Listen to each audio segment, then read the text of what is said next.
नमस्कार, बहुत स्वागत है आपका। मैं हूं आपके साथ सुमित झा। आप देख रहे हैं इंडिया न्यूज। शुरुआत बड़ी खबर से। एलएसी पर भारत चीन के समझौते का असर अब दिखने लगा है। दोनों देशों की सेनाओं ने एक दूसरे को मिठाई खिलाई है। बॉर्डर पर सैनिकों ने एक दूसरे को मिठाई बांटी। चुशुल मोल्डो बॉर्डर पर एक दूसरे को मिठाई बांटी गई है।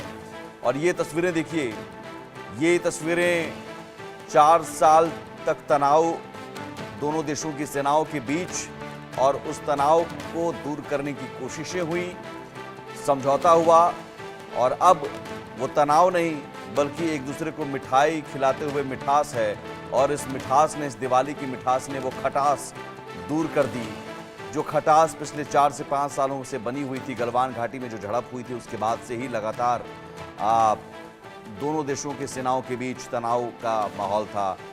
हाल के दिनों में कूटनीतिक तौर पर कोशिशें शुरू हुई और ब्रिक्स देशों के सम्मेलन में जब पीएम मोदी पहुंचे और वहां पर चीनी राष्ट्रपति शी जिनपिंग के साथ द्विपक्षीय बातचीत हुई तो उसमें इस मुद्दे को उठाया गया और एक समझौता हुआ जिसमें दोनों देशों की सेनाओं ने पेट्रोलिंग पर सहमति जताई। चीनी सैनिकों ने वापस पीछे हटने पर सहमति जताई।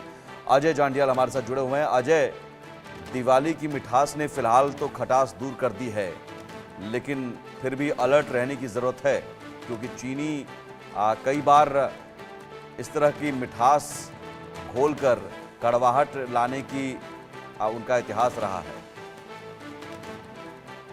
देखिए, बिल्कुल आप सही कह रहे हैं। जिस तरीके से लगातार पिछले कुछ दिनों से ये सिलसिला शुरू हुआ कि अब डेमचौक के इलाके में जो है और आसपास के इलाकों में जो है वो पेट्रोलिंग हो सकती है और उस पर सहमति बनी। सहमति के बाद प्रधानमंत्री और शी जिनपिंग की मुलाकात हुई। उसके बाद जब ये चीजें होने लगी हैं तो यकीनन कहीं ना कहीं ये बड़ा सुखद तो है, मगर इस चीज में जरूर गौर करने वाली बात यही है कि चीन जो है इस पर भारत ने कई बार विश्वास किया है और चीन ने विश्वासघात किया है।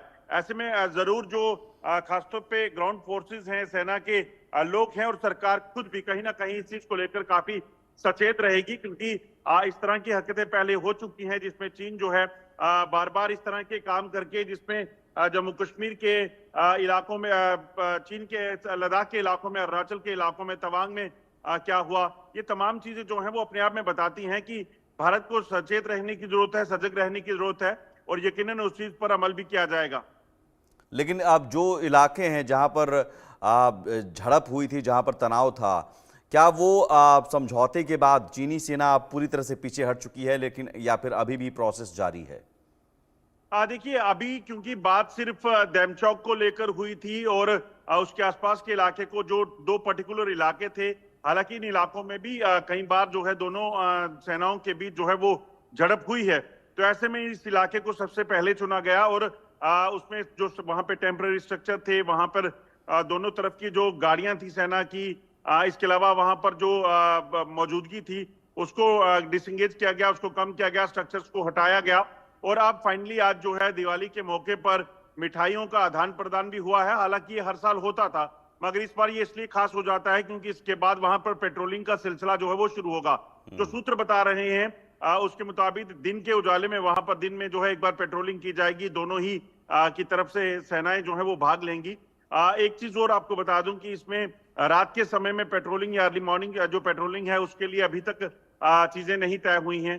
कितने सैनिक मौजूद होंगे, कहां तक की जाएगी, ये डिपेंड करेगा किस इलाके में पेट्रोलिंग होनी है उस चीज को लेकर। तो कहीं ना कहीं अभी म्यूचुअल अंडरस्टैंडिंग पे चीजों पे रजामंदी हो रही है, मगर ये माना जा रहा है कि अगर ये एक्सपेरिमेंट जो है वो सक्सेसफुल रहता है और चीन जो है वो विश्वासघात नहीं करता है तो यकीनन इसके बाद जो है वो जो बाकी इलाके हैं, चाहे वो फिंगर्स का इलाका है, चाहे वो तवांग का इलाका है, लद्दाख में अगर आप बात की जाए तो गलवान का इलाका है जहां पे क्लैशेस हुए थे, उन इलाकों में भी पेट्रोलिंग के सिलसिले को शुरू किया जा सकता है। उन इलाकों में भी डिसएंगेजमेंट का सिलसिला जो है वो तेज होगा।